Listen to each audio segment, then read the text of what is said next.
Aló, hola, ¿cómo vas? No, yo estresadísima. Tengo un trabajo de macro para mañana. Sí, tengo que hacer la ley de Kuhn y la curva de Phillips sobre el efecto tequila. Sí, un trabajo de macro, soy súper estresada. No, tú sabes que la solución de todo estudiante universitario es YouTube. Voy a buscar un video y voy a sacarle la información. Sí, claro, una forma simple. Vale, estamos hablando.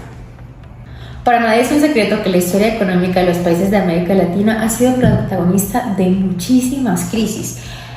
Estas han sido justificadas por decisiones políticas e institucionales que por supuesto afectan a la economía de cada uno de ellos, así como el mercado internacional.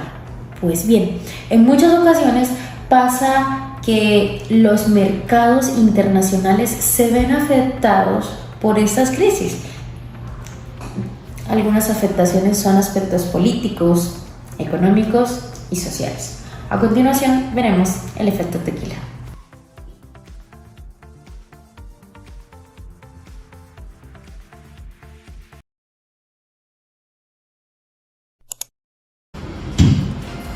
Señora, la situación de la economía mexicana es crítica en estos momentos. En definitiva, tras el evento ocurrido en 1994, los efectos han sido devastadores en la economía de este país. ¿Cuál crees que fueron las causas que iniciaron esta crisis? Pues son un montón. En primer lugar, la política monetaria que decidió aplicar la nación, puesto que con ella muchos inversores llegaron a inyectar dinero en México y esto hizo que se empezaran a inflar los precios cada vez más, había demasiado dinero circulante. Además había un problema, y es que el gasto que tenía el país para ese momento por temas de producción era muy elevado. Entonces, ¿qué hicieron con el dinero que recibían? Inyectarlo para poder financiar gastos de Estado y además para poder financiar las elecciones presidenciales. Hay muchos rumores que nos dicen que el Partido Revolucionario Institucional se está encargando de financiar al electorado para poder perpetuar su poder, y los recursos que han estado entrando al país a raíz del 94 han sido destinados para estas causas. Entonces, creo yo que tanto esa inversión de dinero en México como el tema de factores que influyeron también, como el aumento de la tasa de interés por parte de los Estados Unidos, el debilitamiento de la economía, pues desembocó en este problema de inflación que tenemos actualmente. Tanto dinero que se le entregó al país y el hecho de que no se le haya dado la información adecuada a las personas, que se haya ocultado la información sobre el estado de la economía en el 94, pues no alertó a nadie respecto a lo que iba a suceder y pues terminamos en esta gran crisis. Consecuencias, pues lo que podemos ver en pantalla con los análisis que realizamos sobre los agregados macroeconómicos de México. Como primera gráfica que vamos a analizar es la del PIB. En esta podemos ver que entre los años de 1992 hasta 1994 hay porcentajes entre el 2 y el 4%. Esto pues nos muestra que la economía iba sobresaliendo después de la crisis de los 80, pero lo malo es que para el año siguiente, 1995, tenemos números negativos.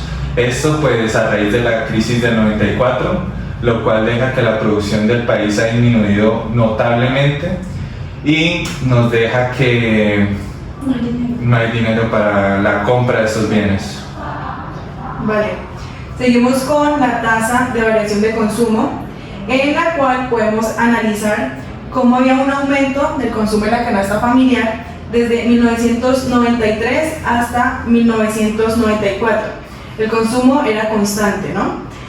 Es en este año, recordemos, donde empieza esta crisis del efecto tequila y se ve un notorio declive que hubo en el año 1994 a 1995, llegando a unos niveles negativos del 5%, lo que evidencia pues, la forma en que esta crisis afectó a las familias mexicanas. Otro punto clave que debemos analizar es la tasa de variación del nivel de inversión.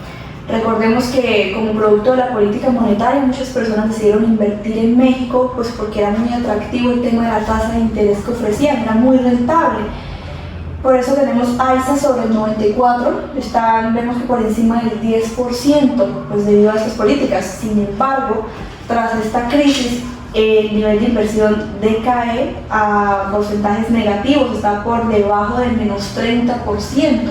Una vez las personas se enteraron de lo que estaba sucediendo, la crisis, la inflación, no era rentable y mucho menos atractivo volver a invertir en México y pasamos de ser uno de los países con mayores ingresos de capital extranjero a tener una fuga de capital enorme por debajo del menos 30%. Para 1996, bueno, este año veo que muy probablemente vuelve a aumentar el nivel de inversión, pero tenemos que seguir analizando cómo se comporta esta curva más adelante. Bueno, ahorita continuamos con la gráfica del gasto del Estado. En esta gráfica, como podemos ver, el gasto del Estado estaba rondando por arriba del 2%. Esto pues demostraba que el Estado estaba invirtiendo en todo lo que puede ser educación, infraestructura, medicina, etc. Pero para el año después de la crisis, para 1995, podemos ver que esta inversión baja al menos 1%. Esto lo que trae es que al no haber dinero con el cual invertir, el Estado pues tuvo que hasta endeudarse, como por lo menos para invertir un poco en lo que sea en diferentes ámbitos del país. Esto dejó números negativos, lo que no ayudó mucho al país en esos momentos.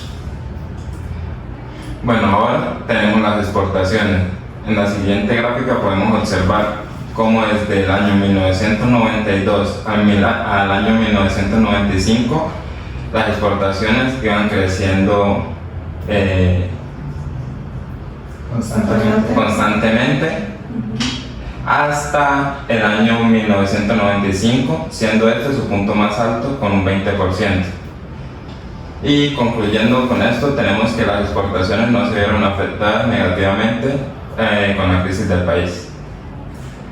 Ahora, en la siguiente gráfica de las importaciones podemos observar desde el año 1992 cómo hay dos puntos bajos, uno en el año 1993 llegando a valores negativos como aproximadamente el 1%, y otro en el año 1995 después de la crisis, y reflejándonos esto que pues no se pudo hacer mayores importaciones debido a que el país necesitaba mayor capacidad, y siendo este el punto más bajo, aproximadamente un 16%.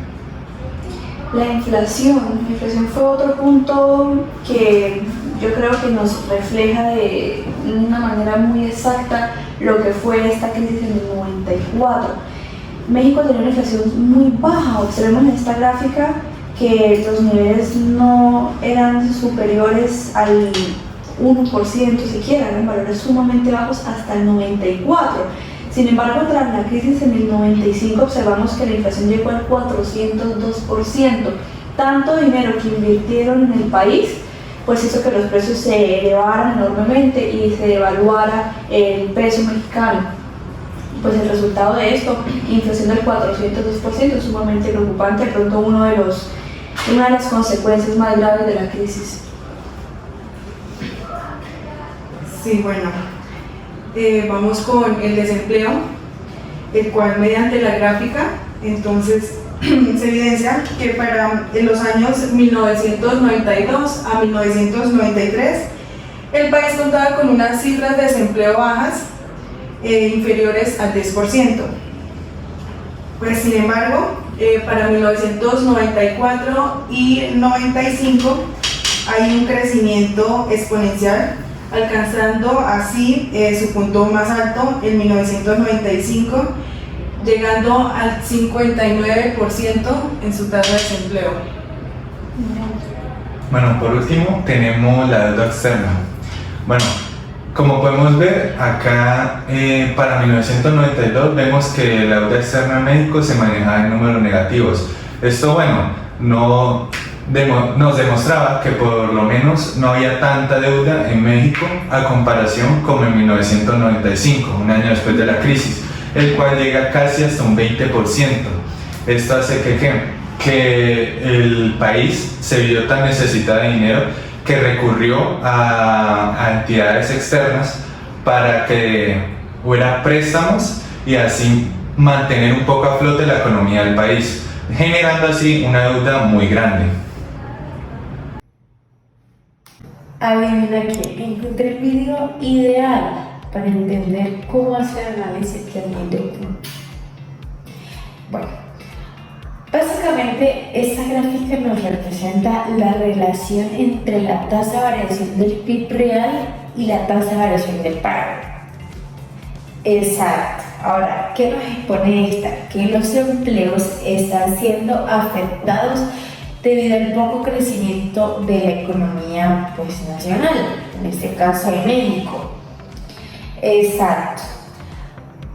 Ahora, esa gráfica nos da una ecuación. Esa ecuación nos indica que para aumentar los empleos, la economía mexicana deberá crecer en un 5.19%. Bueno, y eso por el lado de la ley de Kuhn, porque en el caso de la curva de Phillips pasa algo. En esta curva se evidencia una relación inversa. ¿Entre qué? Entre el aumento de la tasa de desempleo y la consecuente disminución que se dio en el nivel de inflación, ¿sí? Ahora, ¿qué pasa? Se hace una comparación. En el año 1991 se posibilita el señalar el cumplimiento de ese supuesto.